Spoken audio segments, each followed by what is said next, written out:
with the direct consciousness, you cannot not know. Okay? You can't be like in doubt about it. Like, it's not possible. See, because it's not a function of your mind. Now, if you jump into your mind, you can do all kinds of stuff, right? See, but the consciousness is the consciousness. And if you have direct consciousness, say, and you can't hold on to it, or you doubt, or whatever like that, then what the fuck good is it, huh? Try again. See what I'm saying? See, it's like, I had it, but I don't know now, and you know, I don't know, maybe it was, maybe it wasn't, you know. Okay, so fuck it. You're clueless, really. You know what I'm saying? See? It's like, even if it was a direct consciousness, obviously you didn't get it. You know, you didn't catch the bus.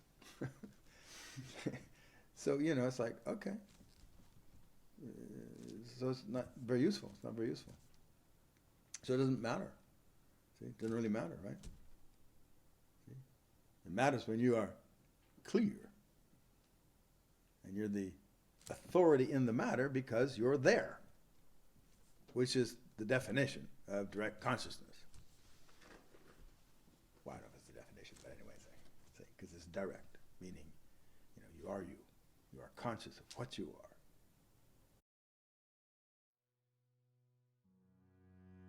Thanks for watching. If you like this video, please consider joining a workshop. They're more powerful than you think.